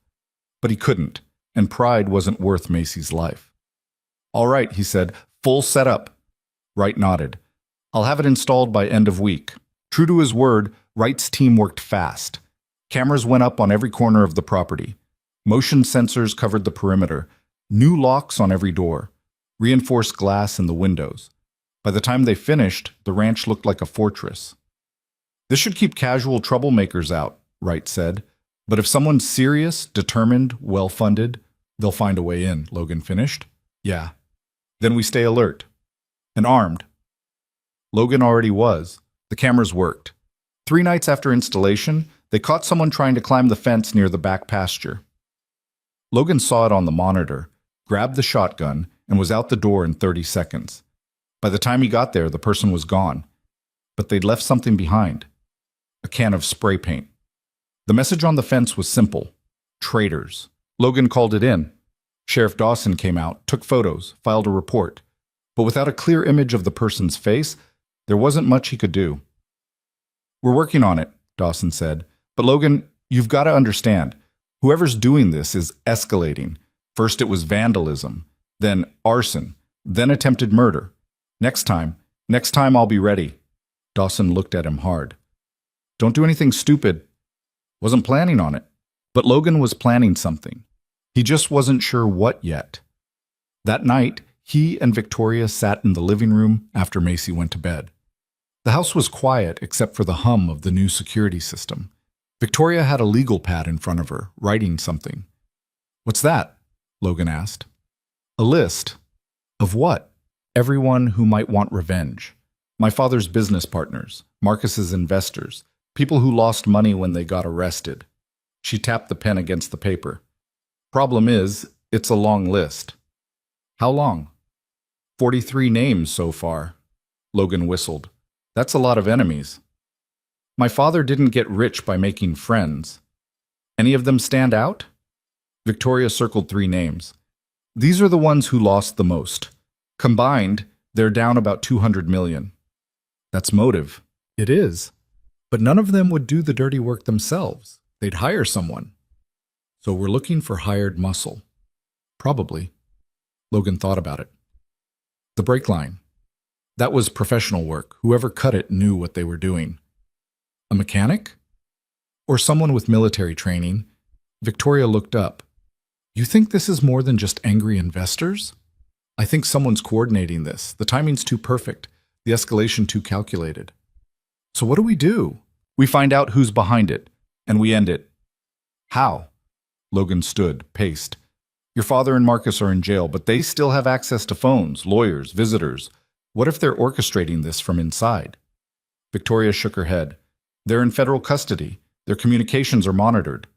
"Not all of them. Lawyer-client privilege. They could be sending messages through their attorneys." "That's a federal crime." "So is money laundering. Didn't stop them before." Victoria set down the pen. "You're saying we need to prove they're behind this." "I'm saying we need to know for sure. Because if it's them, we go to the FBI. If it's not, we're dealing with someone else entirely." "How do we find out?" Logan looked at the security monitors. The cameras covered every angle of the property, every approach, every blind spot. "We set a trap," he said. The next morning, Logan made a call. Not to the FBI, not to the sheriff, to a reporter he'd met during the initial media frenzy. A woman named Jennifer Park, who'd been fair when everyone else was looking for blood. "I want to do an interview," Logan told her. "About what?" "About Victoria, about the Hales, about everything." "Why now?" "Because we're done hiding, and I want everyone to know it." Jennifer jumped at the chance. She showed up 2 days later with a camera crew. They set up in the living room. Logan and Victoria sat on the couch, Macy safely at Dale's house. Jennifer started with softballs. How they met. What Victoria was doing now. How Macy was adjusting. Then she went harder. "There are people who say you manipulated Victoria for her money. How do you respond to that?" Logan looked straight at the camera. "I didn't ask for her money. I didn't want it. She gave it freely because she wanted to help. That's not manipulation. That's kindness." "And the accusations that Victoria is mentally unstable?" Victoria answered that one. "I was trapped, controlled, forced into a life I didn't choose. Wanting freedom from that isn't insanity, it's survival." "What about the people who've lost money because of your father's arrest?" "I'm sorry for their losses, but my father's crimes aren't my responsibility. Neither are Marcus's." Jennifer leaned forward. "There have been incidents, vandalism, arson, and attempted murder. Do you think these are connected to the Hale investigation?" Logan nodded. "We know they are." "Do you know who's behind them?" "We have suspicions." "Care to share?" Logan looked at Victoria. She gave a small nod. "We think Richard Hale and Marcus Delacroix are coordinating attacks from prison," Logan said, "using their legal teams to send messages, hiring people to harass us, intimidate us, hurt us, because they know if we testify at trial, they're done. That's a serious accusation. It's the truth. Can you prove it?" "We're working on it." The interview aired that night. By morning, it had been picked up by national networks. Logan's phone rang constantly. Reporters, lawyers, random people with opinions. He ignored all of them except one. Agent Chen. "That was a bold move," she said when Logan answered. "It was necessary." "You just painted a target on your back." "The target was already there. Now everyone knows it. We're looking into your allegations. If Hale and Delacroix are orchestrating attacks from custody, we'll find out." "How long will that take?" "Long enough. In the meantime, watch yourself." Logan promised he would, but watching wasn't enough anymore. He needed to act. That night, Wright called. Got something on the cameras. Logan pulled up the feed. A car had driven past the property 3 times in the last hour. Same car. Dark sedan. Tinted windows. They're surveilling you, Wright said. Can you get a plate? Already did. Running it now. 20 minutes later, Wright called back. Car's registered to a shell company. Same kind your friend Marcus liked to use. So it's him. Or someone working for him. Where's the car now? Parked half a mile down the road, watching. Logan looked at Victoria. She was listening, her face tense. I'm going out there, Logan said. Bad idea, Wright replied. Got a better one? Yeah, let me handle it. How? My way. Logan trusted Wright. Didn't have much choice. All right, but I want updates. You'll get them. Wright worked fast. By the next morning, he had a name. David Keller, former private security, currently employed by a firm that specialized in corporate intimidation. The firm had 3 clients. One of them was a shell company Marcus controlled. That's our connection, Wright said. Keller's been doing the dirty work, the fire, the brake line, all of it. Where is he now? Hotel in town. I've got eyes on him. Can the sheriff arrest him? On what charge? We've got circumstantial evidence. Nothing concrete. So what do we do? Wright was quiet for a moment. We get him to confess. How? We make him think he's won. The plan was simple. Logan would leave the ranch. Take Macy to Dale's. Make it look like they were running. Keller would follow. And when he made his move, Wright would be waiting. Victoria hated it. You're using yourself as bait. It's the only way. It's insane. You got a better idea? She didn't. So that night, Logan packed a bag, loaded Macy into Dale's truck, drove away from the ranch with Victoria watching from the porch, her face pale in the fading light. Keller took the bait. His car pulled out behind them, kept a careful distance. Logan drove toward town, taking back roads, keeping Keller interested. Wright was somewhere behind them, tracking both vehicles. 3 miles from Dale's place, Keller made his move. He accelerated, pulled alongside Logan's truck. Logan saw the gun coming up and jerked the wheel. The shot went wide. Macy screamed. Logan floored it. The truck's engine roared. Keller stayed on them. Another shot. This one took out the rear window. Glass exploded. Logan covered Macy with his arm while trying to keep the truck on the road. Then Wright's car came out of nowhere, rammed Keller from the side. Both vehicles spun. Keller's car hit a tree. Wright was out of his car in seconds, gun drawn, pulling Keller from the wreckage. Logan stopped the truck, got out. Macy was crying but unhurt. He held her while Wright zip-tied Keller's hands and called the sheriff. When Dawson arrived, Keller was still on the ground, blood running from a cut on his forehead, cursing. Wright had already searched him, found a phone with text messages from a burner number, instructions, targets, everything they needed. Who hired you? Dawson demanded. Keller spat blood. Lawyer. Which lawyer? Delacroix. Dawson looked at Logan. That enough for you? It's enough. They took Keller into custody. The FBI got the phone records, traced the burner number. It led back to Marcus's legal team.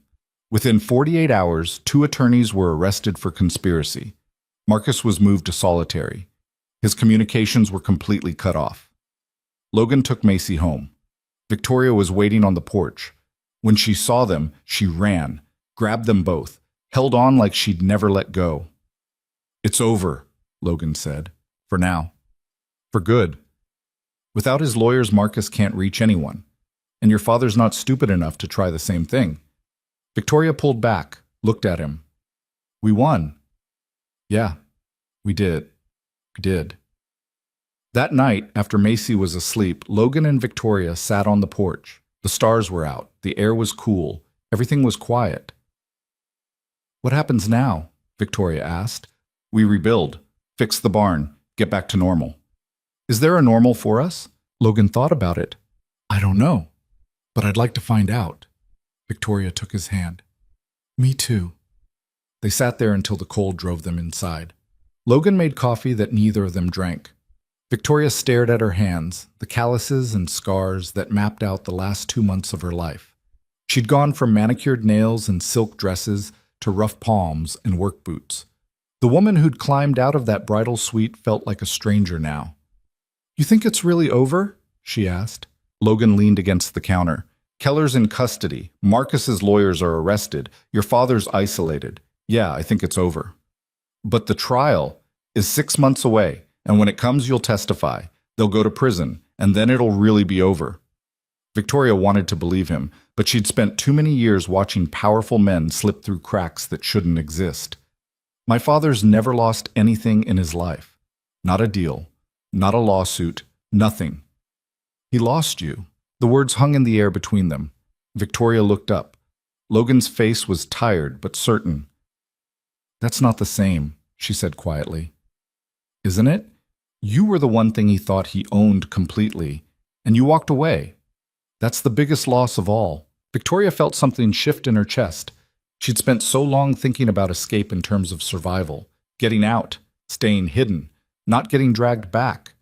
She hadn't thought about it as winning, as taking something from him that he could never get back. I need to tell you something, she said. All right. When I first got here, I thought this was temporary, a place to hide until I figured out my next move. I didn't think... She stopped, started again. I didn't think I'd want to stay. And now? Now I can't imagine being anywhere else. Logan was quiet for a moment. Then he crossed the kitchen and sat down across from her. You know this life isn't easy, right? The ranch barely makes money. We're always one bad season away from trouble. It's hard work and long hours and no guarantees. I know. And Macy, she's got her own baggage. Questions about her mom. Nightmares. She's 6 and she's already lost more than most people lose in a lifetime. I know that too. So why stay? You could go anywhere, do anything. You've got money, education, options. Victoria reached across the table, took his hand. Because for the first time in my life, I'm choosing something because I want it. Not because someone told me to, not because it looks good on paper, because it feels right. Logan's fingers tightened around hers. And this feels right. This feels like home. They sat like that until the coffee went cold and the sun started creeping over the horizon. Then Logan stood up. Come on, we've got work to do. Now? Cattle don't feed themselves. Victoria smiled despite her exhaustion. You're terrible at romantic moments. Never claimed to be good at them. They went outside together. The morning was crisp and clear, the kind of day that made you believe in second chances. As they worked, feeding animals and checking fences, Victoria felt something settle inside her. Peace, maybe, or something close to it. Macy appeared around 8, still in pajamas, rubbing sleep from her eyes. Can I help? Logan lifted her onto his shoulders. You can help by eating breakfast and getting ready for school. Do I have to go to school? Yes, but Victoria's here, and we could do fun stuff. Victoria ruffled her hair. School is fun stuff. You sound like Daddy. I'll take that as a compliment. After Macy left for school, Logan and Victoria worked on clearing the barn ruins. The insurance payout would cover most of the rebuild, but the labor was on them. They spent 3 days hauling charred wood, salvaging what they could, making lists of what they'd need. On the 4th day, Dale showed up with his truck and 4 other ranchers Logan knew from the county meetings. They didn't ask questions, just grabbed tools and started working. By sunset, they'd cleared the entire site and laid the foundation for the new barn. We'll be back tomorrow, Dale said. Get the framing up. Logan tried to thank him, but Dale waved him off. That's what neighbors do. Victoria watched them drive away, something like wonder on her face. They just showed up? That's how it works out here. Someone needs help, you help them. I've never lived anywhere like this. You like it? She looked around at the property. The fields stretching into the distance, the mountains on the horizon, the house that was starting to feel like hers. Yeah, I really do. The barn went up over the next 2 weeks. Every day brought more people, ranchers, shop owners, people Victoria had never met who showed up because Logan had helped them once or because it was the right thing to do. They worked without complaint, refusing payment, bringing food and coffee and stories that made the work go faster. Victoria learned their names, their histories. The woman who ran the feed store had lost her husband to cancer. The mechanic who fixed the truck had a son in the army. The couple who owned the diner had been married 43 years and still bickered like teenagers. These weren't the polished, careful people from her old life. They were messy and real, and they accepted her without question. On the day they finished the barn, Dale stood back and admired their work. Not bad for a bunch of amateurs. Logan clapped him on the shoulder. Couldn't have done it without you. Yeah, you could have. Just would have taken longer. Dale looked at Victoria. You planning on sticking around? I am. Good. Logan needs someone to keep him from working himself to death. That night, they had a celebration. Nothing fancy, just burgers on the grill and beer from the gas station and people sitting on the porch talking until the stars came out. Macy ran around with Dale's granddaughter, their laughter cutting through the adult conversations. Victoria sat next to Logan, his arm around her shoulders, and felt something she hadn't felt in years. Belonging. The trial date was set for early spring. Agent Chen called to prepare them for what was coming. Lawyers, cross-examination, media circus. Victoria's entire life dissected in front of strangers. You'll need to be ready, Chen said. They're going to try everything to discredit you. I know. Your father's attorney is claiming you orchestrated this entire thing, that you manipulated evidence, that you're doing this for money. Victoria almost laughed. I walked away from $1 billion inheritance. What money am I supposedly after? They don't need truth, they just need reasonable doubt. Then we'll give them truth they can't ignore. Chen was quiet for a moment. You've changed. What do you mean? When I first met you, you were terrified, ready to run at any moment. Now you sound like someone who's ready to fight. Victoria looked out the window at the ranch, at Logan fixing a fence in the distance, at Macy drawing with chalk on the driveway. I found something worth fighting for. The months before the trial were the hardest and the best of Victoria's life. Hard because every day brought reminders of what was coming. Reporters still called. Lawyers sent letters. Her father's people tried to reach her through intermediaries, offering deals, threatening consequences, playing every card they had. But they were also the best months because she was building something real. She and Logan fell into a rhythm. Morning chores, breakfast with Macy, work on the ranch, dinner together, evenings on the porch. It wasn't glamorous, it wasn't easy, but it was hers. Macy started calling her Victoria less and less, started calling her V instead. Then one night at dinner, she slipped and said something else entirely. Can you pass the salt, Mom? The room went quiet. Macy's eyes went wide. I mean Victoria. I meant Victoria. Victoria's throat was tight. It's okay. I'm sorry, I didn't mean... Macy. Victoria reached across the table, took her small hand. It's okay. Really. Logan was watching them both, something unreadable in his expression. Later, after Macy went to bed, he found Victoria in the kitchen. You don't have to do this, he said. Do what? Be your mother. That's not what you signed up for. Victoria turned to face him. What did I sign up for? I don't know. A place to stay? Safety? Not... He gestured vaguely. Not this. And what if I want this? Logan was quiet. Victoria stepped closer. I love her, Logan. I didn't plan to. I didn't expect to. But somewhere between reading her bedtime stories and teaching her how to feed the horses and listening to her talk about her day at school, I fell in love with her. And if she wants to call me Mom, I'd be honored. Logan's voice was rough. Sarah would want her to be happy, to feel loved, to have someone who shows up for her every single day. Victoria paused. I'm not trying to replace her. I'm just trying to be here. If you'll let me. Logan pulled her into his arms, held her like she might disappear. I'm scared. Of what? Of messing this up. Of losing you the way I lost her. Of getting everything I want and watching it fall apart. Life doesn't come with guarantees, Logan. You taught me that. Doesn't make it less terrifying. No, but we do it anyway.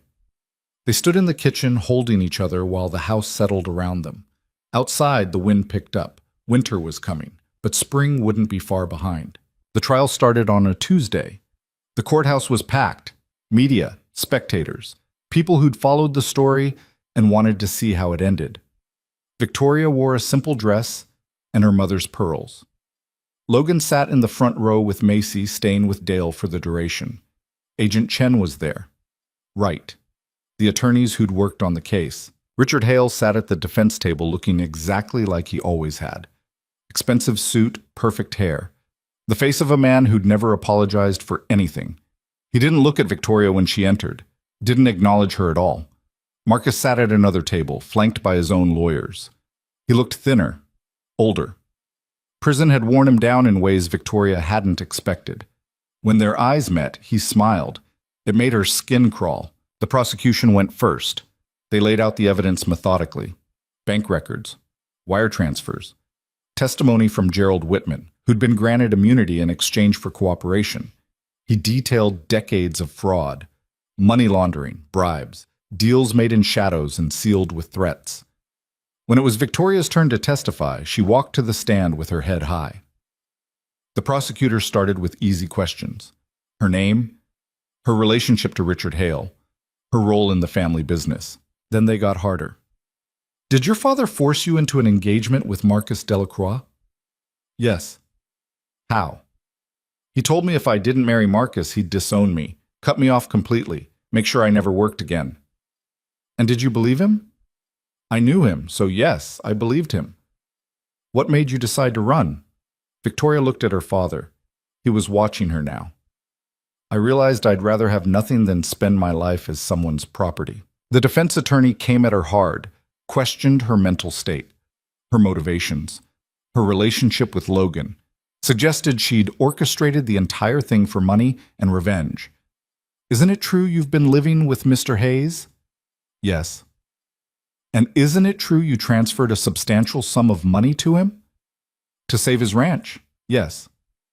How convenient. The runaway heiress finds a struggling rancher and suddenly his debts are paid. Victoria didn't flinch. I paid his debts because he gave me shelter when I had nowhere else to go. Because he didn't ask for anything in return. Because he's a good man who deserves better than losing everything his wife dreamed of. Or because you needed someone to hide you. I needed someone to see me as a person instead of a transaction. Logan did that. My father never did. The attorney tried to rattle her, brought up her mother's death, her privileged upbringing, the money she'd walked away from. But Victoria had spent 2 months hauling hay and fixing fences and learning what it meant to build something with your own hands. She wasn't the same woman who'd climbed out of that bridal suite. When she stepped down, Logan was waiting. He didn't say anything, just took her hand. The trial lasted 3 weeks. Testimony, evidence, expert witnesses. The jury deliberated for 2 days. When they came back, the courtroom was silent, guilty, on all counts. Richard Hale showed no emotion. Marcus put his head in his hands. The judge set sentencing for 6 weeks out. Federal guidelines suggested 25 years minimum. Victoria walked out of the courthouse into the spring sunshine. Reporters shouted questions. Cameras flashed. She ignored all of it. Logan was waiting by the truck. She climbed in and they drove away. They didn't talk on the drive home. There wasn't much to say. It was done. Over. The man who'd controlled her entire life was going to prison for the rest of his. When they pulled into the ranch, Macy came running out. Did you win? Victoria picked her up. Yeah, baby, we won. That night, after Macy was asleep, Logan found Victoria in the barn. She was brushing down one of the horses, her movement slow and rhythmic. You all right? He asked. I don't know what I am. That's fair. Victoria set down the brush. I thought I'd feel different, relieved, happy, something, but I just feel empty. You just watched your father get convicted. That's not nothing. He stopped being my father a long time ago. Maybe he never really was. She leaned against the stall door.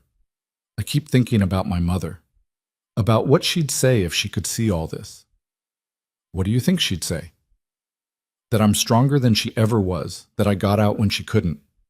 Logan moved closer. You are strong, stronger than you think. I don't feel strong. Strength isn't about feeling it. It's about doing what needs to be done even when you're terrified. You've been doing that since the night you showed up here. Victoria looked at him. Really looked. This man who'd taken her in when he had every reason not to. Who'd fought for her when it wasn't his fight. Who'd shown her what it meant to choose something because it was right instead of easy. I love you, she said. Logan went still. What? I love you. I should have said it before. Should have said it weeks ago. But I was scared. I've spent my whole life having feelings used against me. Love as leverage, as control. I didn't know how to say it without it meaning something terrible. And now? Now I know it doesn't have to mean anything except exactly what it is. I love you. I love Macy. I love this life we're building, and I want to keep building it, if you'll have me." Logan crossed the distance between them, kissed her like he'd been waiting his whole life to do it. When they broke apart, his eyes were bright. "I love you too," he said. "Have since that first night when you stood in my driveway looking half drowned and completely terrified and still refused to give up. That's a weird moment to fall in love." "Yeah, well, I'm a weird guy." Victoria laughed. It felt good, real. "So what now?" "Now we live, day by day, one morning at a time. We build this ranch into something that works. We raise Macy. We figure it out as we go. No grand plans? Plans fall apart. Life doesn't." They stood in the barn holding each other while the horses shifted in their stalls and the night settled around them. Outside, the stars were bright and the air smelled like spring. New beginnings, fresh starts. All the things Victoria had stopped believing in until she didn't have a choice. 6 weeks later, the judge handed down the sentences. Richard Hale got 30 years. Marcus got 25. Neither would be eligible for parole.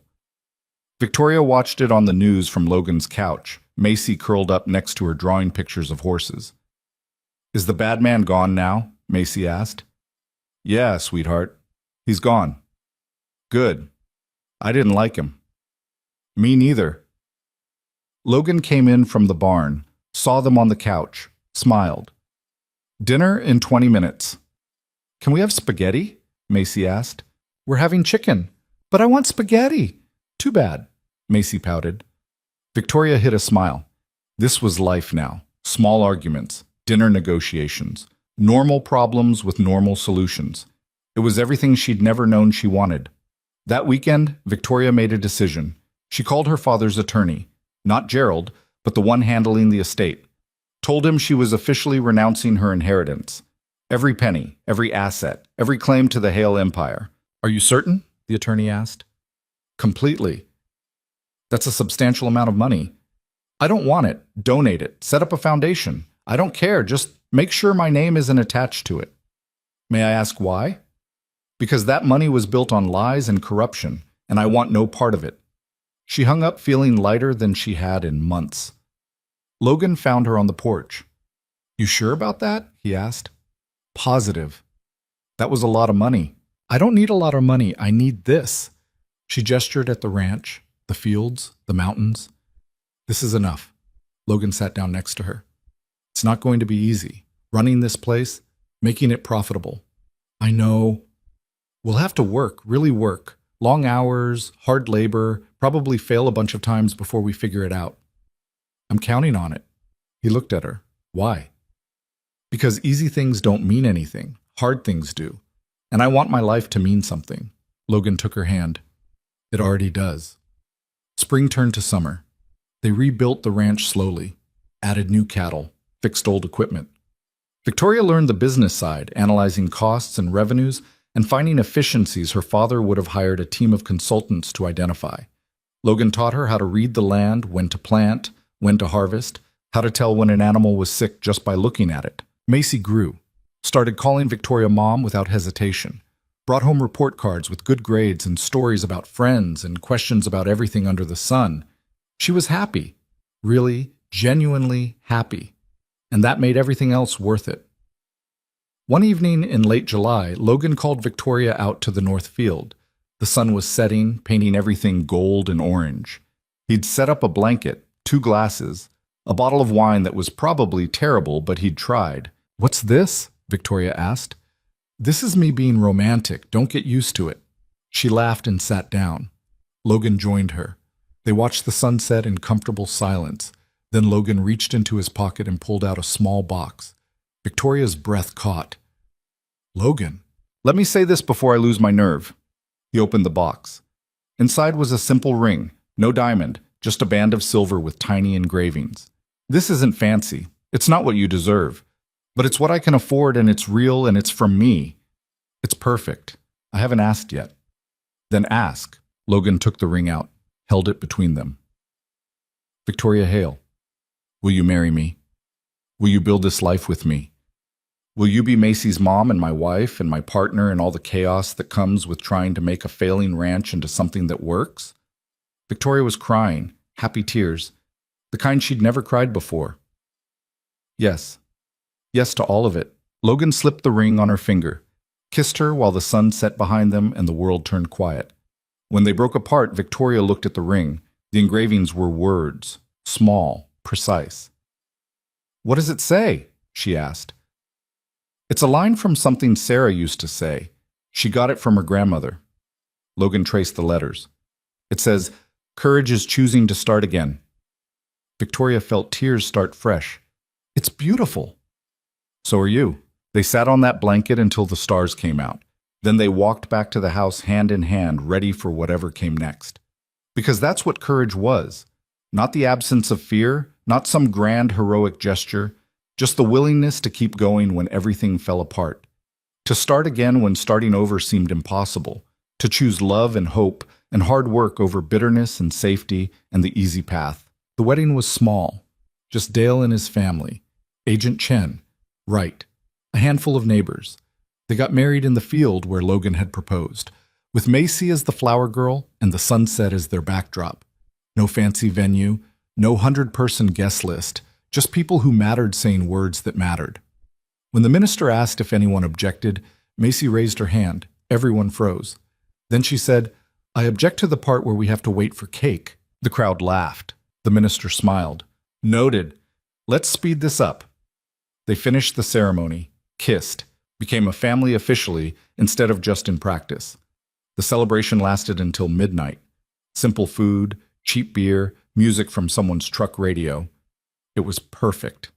That night, after everyone left and Macy was asleep, Logan and Victoria stood in the kitchen of their home. Not his home, not hers. Theirs. "You happy?" Logan asked. "Happier than I ever thought I could be." Even with all this, he gestured at the house, the ranch beyond, the life they'd chosen. "Especially with all this." Logan pulled her close. "I'm glad you climbed out that window." "Me too." They stood there in the quiet kitchen, two broken people who'd found each other at exactly the right moment, and felt something that had been missing from both their lives finally click into place. Hope, purpose, home. The ranch never became some huge success story. They made it work. Some years better than others. But they made it work. Victoria turned out to have a head for the business side that surprised everyone, including herself. She found markets for their beef, negotiated better prices, cut costs without cutting corners. Logan handled the land and the animals with the same stubborn dedication he'd always had. But now it didn't feel like keeping a promise to a ghost. It felt like building something new. Macy grew up strong and stubborn and kind. She learned to ride before she was 8, could fix a fence by 10, decided she wanted to be a veterinarian by 12. She never forgot her birth mother, but she never doubted that Victoria loved her just as fiercely. Years later, when someone asked Victoria if she regretted walking away from her inheritance, from the Hale Empire, from everything she'd been raised to expect, she didn't hesitate. "Not for a second," she said. "I traded a fortune for a life. Best deal I ever made." And she meant it, because in the end, that's what courage really was. Not the big dramatic gesture, not the single moment of defiance, but the daily choice to build something real with your own hands, to love people who weren't perfect, to stay when leaving would be easier, to start again when everything fell apart. Victoria had spent her whole life being told who to be, what to want, how to live. It took losing everything to realize she'd never had anything worth keeping. And it took a struggling rancher, a 6-year-old girl, and a broken-down ranch to show her what real wealth actually looked like. It looked like morning coffee on the porch, like Macy's laughter, like Logan's hand in hers, like work that made you tired and proud at the same time, like a life built on choices instead of obligations. It looked like freedom, the kind you couldn't buy or inherit or steal. The kind you had to earn by being brave enough to walk away from everything safe and familiar and step into something uncertain and real. That's what Victoria learned on that ranch. That's what Logan learned too. That strength wasn't about never breaking. It was about putting yourself back together and choosing to keep going. That family wasn't always blood. Sometimes it was the people who showed up when showing up mattered. That home wasn't a place your money could buy. It was what you built with the people you loved. And in the end, that was enough. More than enough. It was everything.